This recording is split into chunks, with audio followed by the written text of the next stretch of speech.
Director Scott Derrickson departs Doctor Strange Multiverse of Madness. That's the headline on today's MBE Heroes.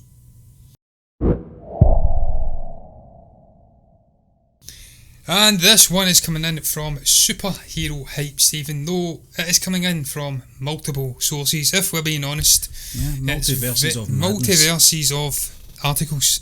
And it's all saying the one thing, sadly, that one Scott Derrickson has left the building. He has departed through stage door left, I want to say, not right. Elvis has left the building. In this case, it's Mr. Derrickson. And I have to say, this is slightly alarming to me, Stephen, because he's a great director. Pretty sure he worked on the original Doctor Strange, and it's one of my favourite MCU standalone movies, and it's because of the distinct style he has, the distinct way that he gets performances out of actors. In this case, Benedict Cumberbatch. I'm concerned that they'll not get somebody in who is of a similar standing to him, who understands the character better than him. You've seen his enthusiasm at Comic-Con last year for diving into this story again, diving into this character again. He understood the mythology surrounding the comic book of the multiverse, of the villains, of this darker, more horror tone. Now, they say in this it's because of creative decisions or differences.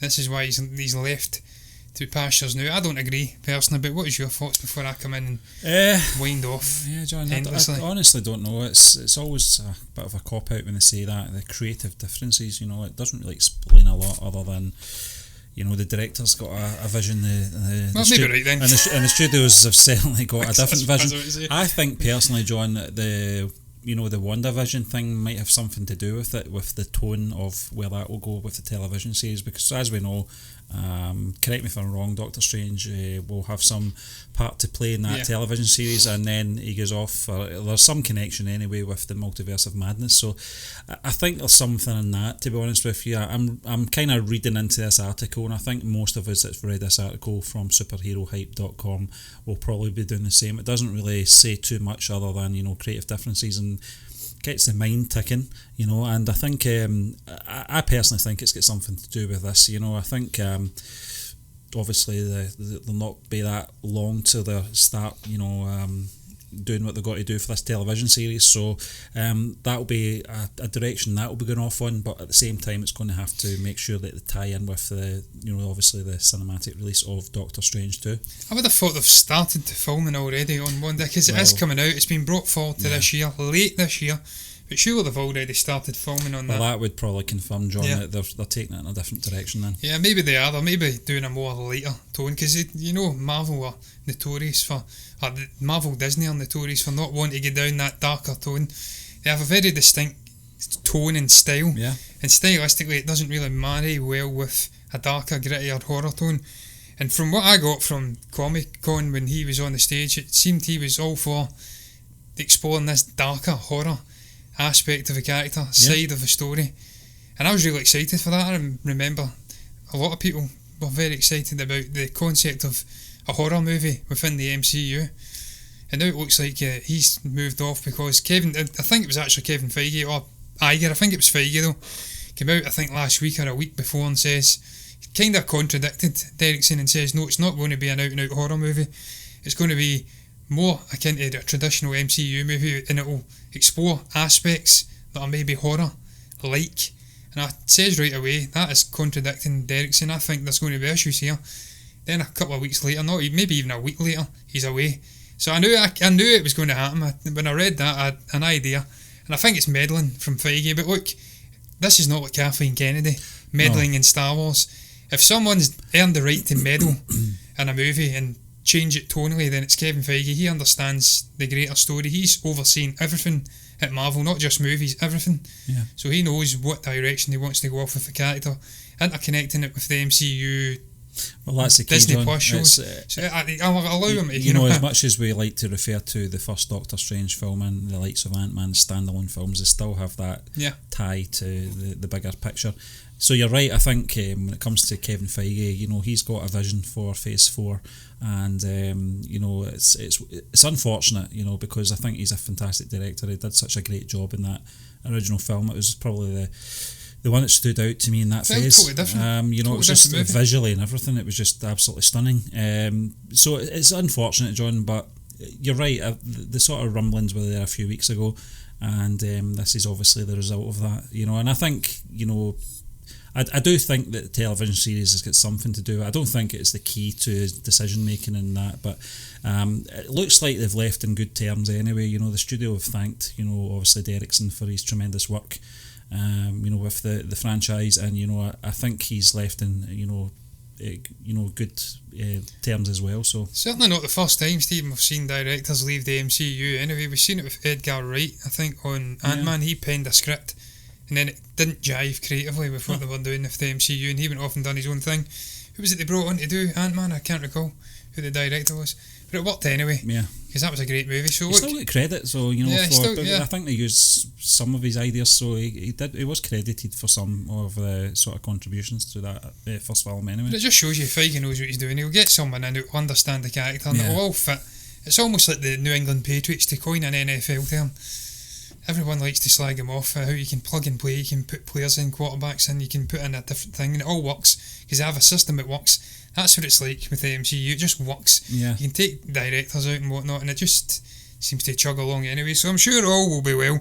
Really looking forward to WandaVision as well, incidentally. I can't wait to see where that goes, because as Kevin did say, Feige, that is, to understand the MCU Phase 4 and beyond, you're going to have to watch TV shows. A lot of people were upset about that. I'm not. No. The more content I get, the happier I am. Yeah. If it's anything like The Mandalorian, little 29, 30 minute long episodes, full to the brim with interesting little stories, I'm on board. And just this concept of getting back in time, 1940s, 50s, alternate universe, and him maybe almost like that X-Files episode we love, Stephen the Mushroom one, Yeah, where they're stuck and it's continual different visions. If Yeah. Stephen Strange has to get back and retrieve Wanda out of this, shake her out, maybe bring Vision back with him, and then that's how we explain Vision coming back. That'd be great.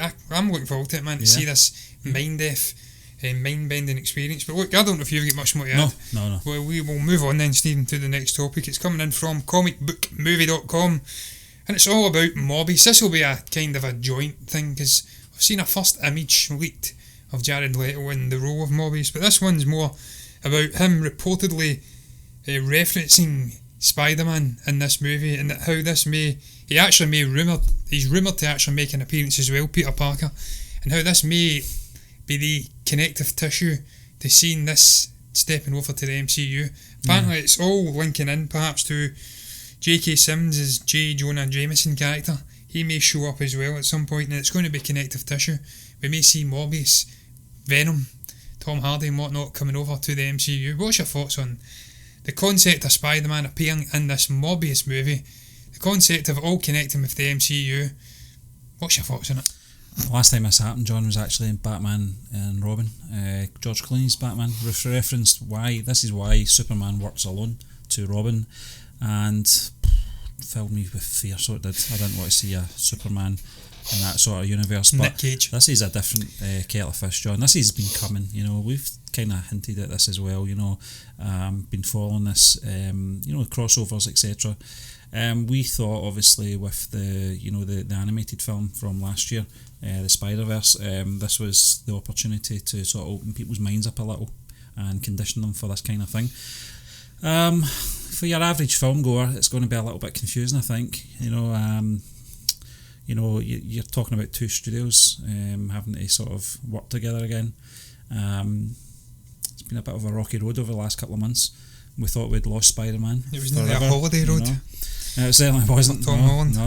But I think any reference would make sense, I suppose. In the Morbius film, to sort of open up the possibilities of a Spider-Man appearance, or having those characters come over to Marvel for a few films or so.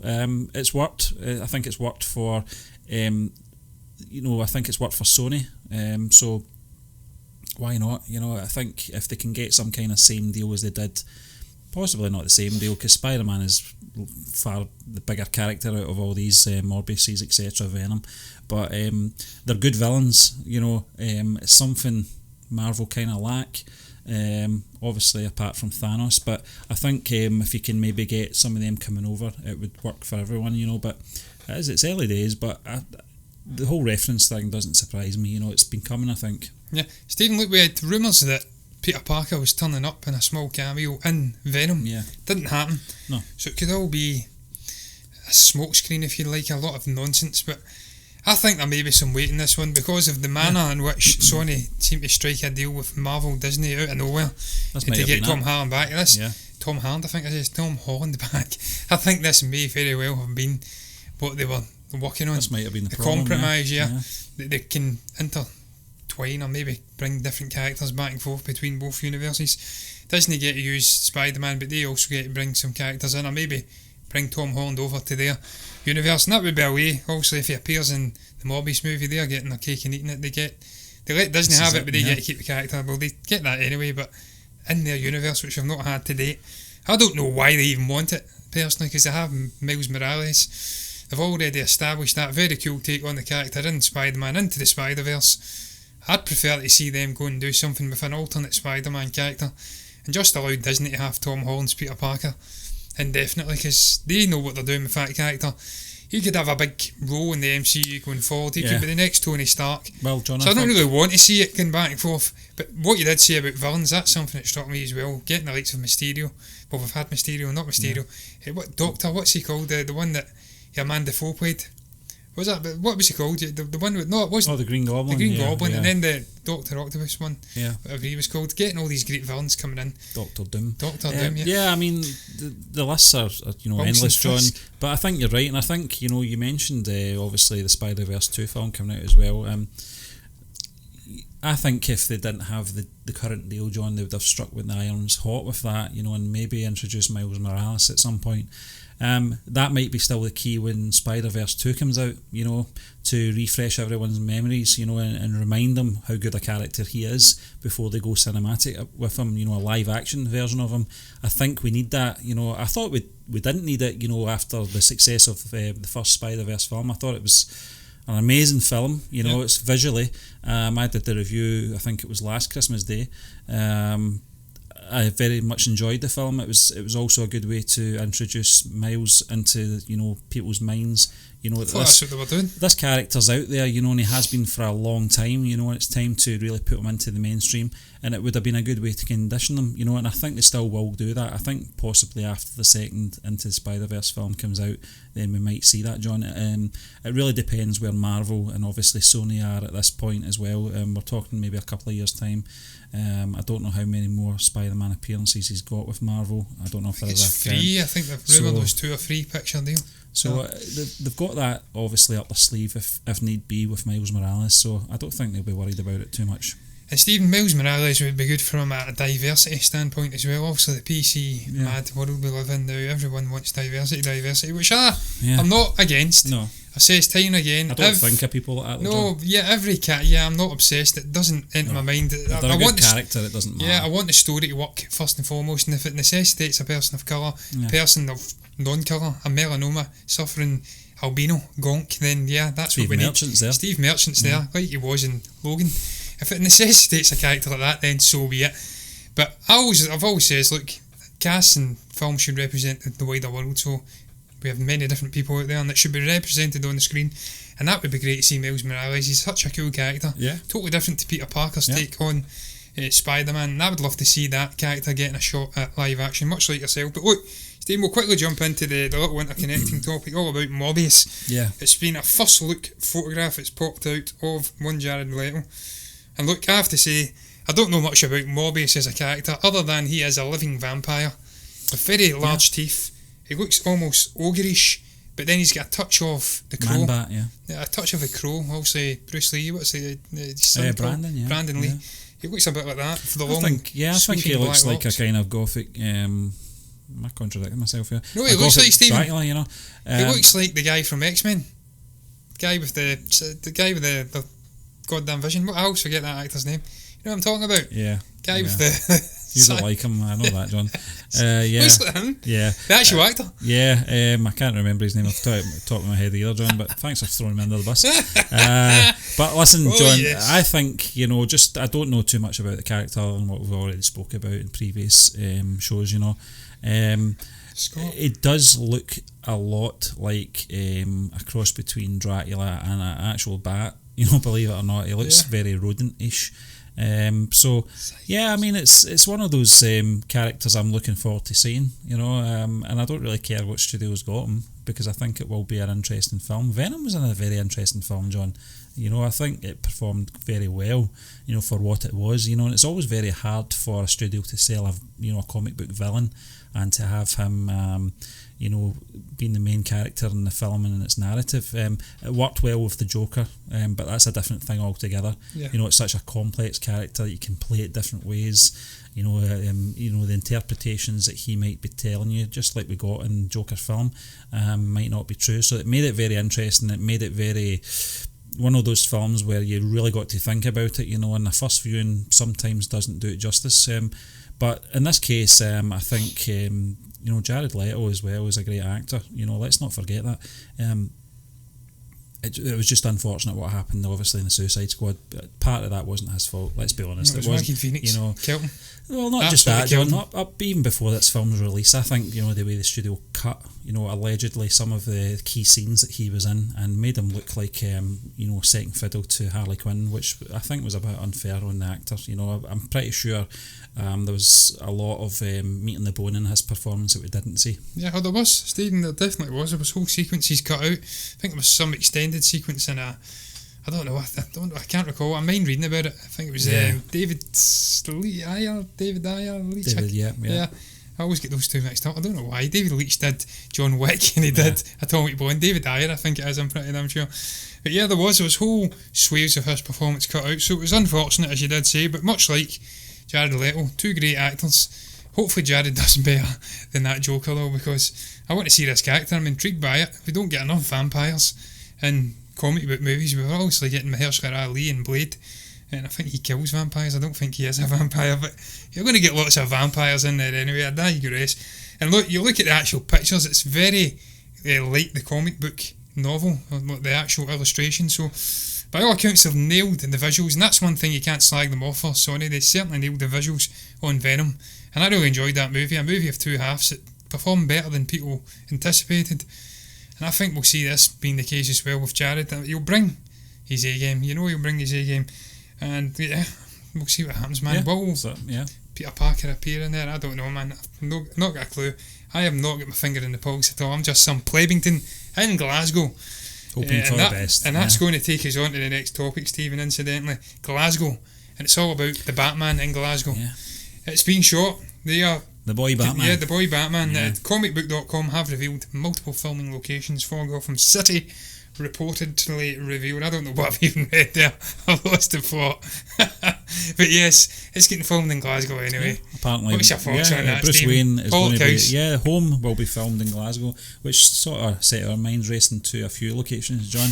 One of them kind of made you laugh a little. A certain park in the east end of Glasgow, but I think we kind of scouted Pollock House as well was in there. I don't know if it's a bit too compact, but it's certainly got the grounds. You're right there, John, when you look at the sort of overall picture of those sort of... I think we're jumping the gun here, I think Tollcross Park. I think the city of Glasgow can play a key part in the gothic sort of surroundings of Gotham, because it's doubled for the likes of New York for certain films, Philadelphia for World War Z, and it's to an extent been very convincing. I think that last the Dwayne Johnson Jason Statham film as well, John, obviously doubled as London. So we were talking about last week, obviously London was going to play a key part, and it certainly will, because I think it's got great architecture, but Glasgow has too, and I think it's such an old city, a historic city as well we've got here, and I think sometimes we do take it for granted what we've got, but I'm looking forward to seeing it. I'm looking forward to seeing the film, John. It'll be very interesting to see how much of our city is going to be featured in this film, but that's the bit that really interests me the most. Bruce Wayne's home will be filmed in Glasgow. It might be it might be the interiors of a stately home. We might not actually get to see the outside. That might be, one of the mansions maybe down. I think there was one of them was used in the Dark Knight trilogy. It was sort of the outskirts of London. So it might just be the interiors we might get to see. Who knows? Stephen, look, I have to say, I like your suggestion of Pollock House. Joking aside, I think it's the perfect fit for a Wayne Manor. I think that'd be a great shout. It's got lovely gardens, but whether that's what they're going for, I'm not entirely sure. If I was to be a betting man, I'd probably suggest round about George Square and things like that, just utilising that Gothic architecture, because we've seen it in the likes of World War Z and whatnot, as you did say, Hobbs and Shaw. Yeah. So that marries well with New York and stuff, the lower levels. Obviously, we don't have skyscrapers, but we do have 6, 7 story, 8 story. That's where CG comes in. Yeah, the CG can be put back in. And it would marry back with what we were discussing previously, I think, on last week's Heroes, where it was talks of different locations.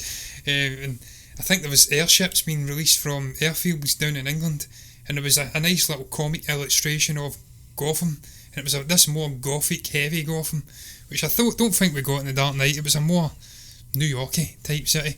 So I think that maybe confirms they are going down.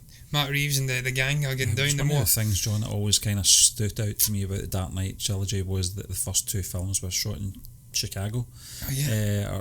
I think it was anyway. It might have been Boston, actually. I'm not sure. That's wrong. I can't remember. And then New York. Yeah, but that's what I was going to say. Strange. New York stood out to me, and it just had a different feel to it. I think it felt more open, because it's obviously and the spread bridges. over. Yeah, exactly, John, the islands and stuff like that. It just felt a little bit different to the first 2 films. So I'm interested to see what they're going to do with this. Yeah, apparently they're saying the Batmobile will be whizzing round the streets of Glasgow, so that'll be intriguing.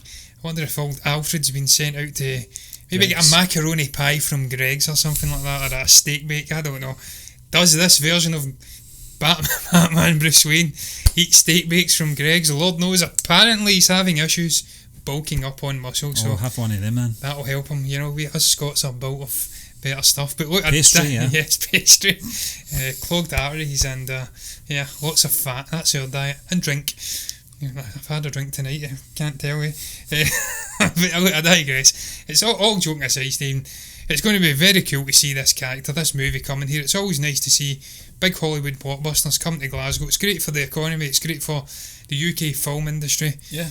Hopefully Scottish film industry in the near future, because I hope we separate. Brian Cox is getting to do it, I think, obviously has, the Golden Globes success, John. Yeah.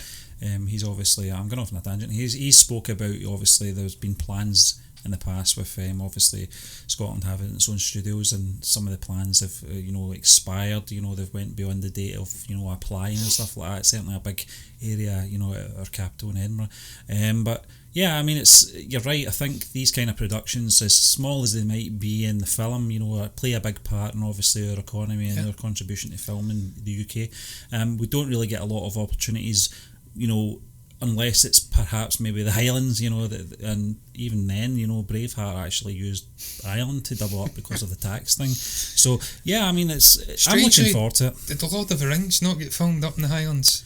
And they had New Zealand. And they never used New Zealand. I'm pretty sure they used the Highlands in Scotland. I may be wrong. Yeah. I may be wrong, but I recall reading it was ridiculous because New Zealand's incredible. I know they filmed Hobbiton. They have used Scotland for the Dark Knight Rises for that aeroplane scene. Right, the first scene that we saw in that film, John. Exactly. And they used the Highlands for that. So it's not something that we're not too familiar with. But obviously, using part of our city is very important to people of Glasgow. And as I said, I'm just looking forward to seeing, Bruce Wayne's home. It might just be they mean Bruce Wayne's home as in Gotham rather than, being very specific in saying, his actual house. But I think you can take the wording of that article both ways, but I'm very intrigued to see what they do. I'm very intrigued as well, Stephen, and as you did say, just purely for economy as well. It's not just the actual movie coming that helps out local businesses and whatnot, so I want to see more big blockbuster movies, then just so you can pick them out. 1917 was actually filmed, I believe, down in the docks area or something like that. I actually still can't recall where that was filmed.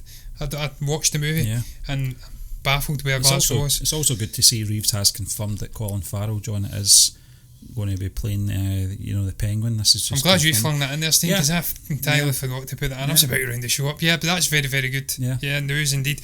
Of course, there was, I think, leaked sets, images, and it looked like Colin Farrell, but we never had official confirmation. But he has indeed come out and confirmed. And look, I can't wait to see that guy's performance as the Penguin. He's such a good actor. We have seen him play dodgy figures before in the past. Most recently in Fantastic Beasts, not Beats, where he played a sort of, I think he was an Auror, which is a police figure in Harry Potter circles, if you're not aware. But then he was also playing Grindelwald undercover. He was shapeshifted. So he's did it before. And he does not play Kevin Webster in Coronation Street. No, he does not play Kevin Webster. Where did that come from, Stephen? A lot of people think he looks like him. I don't. No, not at all. I can't see it. Not even maybe the eyebrows, I think, but maybe that's about it. Yeah, the haggard brown leather bag of a Kevin Webster. Yeah, that's the only way Kevin Webster could ever say he looked like Colin Farrell. But look, guys, unless Stephen's got anything else to say, I'm going to round up today's show. What was your thoughts on the news about Scott Derrickson leaving? I'm coming up with Coronation Street, John. I've definitely got nothing else to say.